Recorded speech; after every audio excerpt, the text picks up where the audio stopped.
Hello everyone, welcome back to my channel. My name is Alex. I'm a current LDIT student at Harvard Graduate School of Education.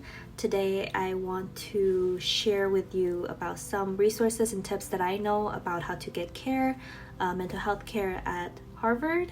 I have to be very honest that my process was not super smooth and the entire workflow was not very clear to me. So hopefully by sharing my experiences and journey and some other resources that I know that we have access to as Harvard student could help you with your process of getting care. So yeah, let's get started. I'm gonna start with, I guess, urgent requests. If you have very urgent needs of speaking to someone, there is, I don't know how to pronounce this, it's CAMHS Cares Line. If you just Google that, and you should see the number. It's available for you 24 hours. If you really are in an urgent situation, then definitely call that number. And there's also the CAHMS Urgent Care number. I think you can get in-person session the same day. You can definitely call the CARES line that I mentioned previously to make appointment. You can also walk in to the mental health center. They should be able to help you immediately if you really need that help at the moment. So that's about urgent requests. That's some of the resources that I know about. There might be other resources available, but these two are the ones that I know about for urgent requests. And for non-urgent requests, there are, I would say, technically the ones that I know, there's 3 options. The first one is how you can get sort of like a traditional counseling. Basically, the current workflow as of 2023, they might change it in the future. I'm not sure entirely about how it works, but this is the workflow that I've been through. So basically, the first step is to get an appointment for initial consultation. You can do that by calling them, or you can do that through your patient portal once you have access. I did that. I tried to make an appointment, I think, when I first entered the campus, but the wait time was quite long. I think I waited about a month for the first initial consultation, but the waiting time could vary because I heard, recently it might be maybe some people might just need to wait a day if they have availability, so it really depends on their availability. But also have that anticipation that maybe the wait time will be longer, and the initial consultation will be through phone calls, and I think it's about 20 to 30 minutes. They just need to take down your information and walk you through briefly about what you're going through. And then after the initial consultation, they will, I think there are 2 options they will give you. The first option is that you will make appointment with the available therapist on campus at Harvard. And I think it's covered by the student house fee. Don't quote me on this, but definitely double check with them. So even if you don't buy the Harvard insurance, you still have access to talk to them. Or the other option is that they will refer you to a therapist off campus. But if they were to refer you to an off-campus therapist, make sure that when the intake is finished, ask them. Technically, they should send you a list of therapists that will take Harvard insurance if you have Harvard insurance based on your situation. That's not what happened to me, because I guess when I was going through this workflow, they're still undergoing some changes. So they did not send me the list, and they gave me a very general website about where I can look for therapists. And then everybody that I called told me they don't take Harvard insurance, so it was a very frustrating process for me. But yeah, but I think now, I believe that now they have corrected their workflow, so that you know what you should be getting at the end of the initial consultation. If not, you should definitely reach out again to them and ask for more resources.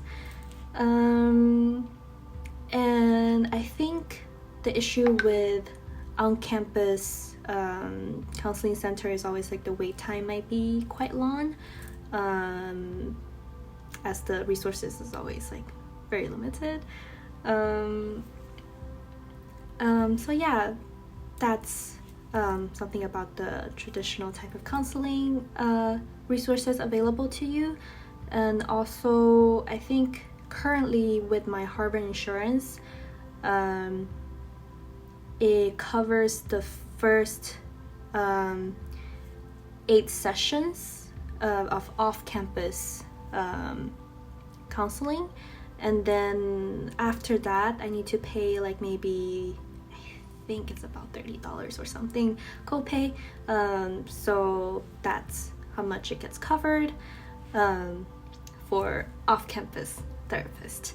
But these numbers could change based on your situation. I'm just talking about my experience. Don't quote me completely on what I'm saying, but just sharing my experience here. And then the other option is online counseling, and I think currently the Harvard Mental Health Center is working with Timely Care. So as long as you're a Harvard student and you log in with your Harvard email, you can book your own appointment, and the waiting time is usually pretty short, so you can get that help much faster. And I really like that. I tried it once and it was pretty good. I think I waited like 2-3 days. It depends on the availability and who you want to choose. You will see their profile, and yeah, so it was a much easier process. And I think the coverage was 12 sessions will be covered by the Harvard Health Fee or something, but the first 12 sessions will be covered each academic year. That's the current 2023 coverage right now. I'm not sure if it's going to change in the future again, but the first 12 sessions are covered. So if you need that help a little bit faster than the traditional, like, you know, on-campus or off-campus counseling, definitely try Timely Care. I personally very recommend it if you need to talk to somebody sooner. And the third option for that are available is the kind of like a peer support group or the group therapy that are available. So on the CAHMS website, there are support groups based on different needs. If you're interested, I think you can just go on the website, look through different groups. If you're interested in it, you can directly email the person who's responsible for the group. They should have all the information available, and that person who are leading the group will take it from there. So this support group is open to, I think, Harvard College students and also graduate students. I don't believe you need insurance for that. If you pay the health fee, I think you'll be able to join with no problem. But definitely check with whoever's responsible of hosting that group, small support group, and they will definitely help you with the process. So yeah, that's the resources that I know for mental health at Harvard. I really hope this could be helpful for you all. I know there's a lot of like unique challenges for coming to Harvard, and you know, feeling down, and you know that it's very, how do I say this, it's like very common to feel the need to get care, mental health care, and I believe that the earlier you get support, it's like a regular, if you get sick, if you get you shouldn't drag it out. Definitely seek care as soon as possible. You know, I hope we can all take care of our both of mental and physical health this year, to make our experience here at Harvard meaningful, and I hope you all can get the best out of it. So yeah, let me know in the comments, message me if you have any questions. I'm very happy to answer them for you, and thank you for watching. I would really appreciate if you share this video with people who you know who need this, and subscribe to my channel. Maybe here, subscribe. Thank you. Have a good one. Bye bye.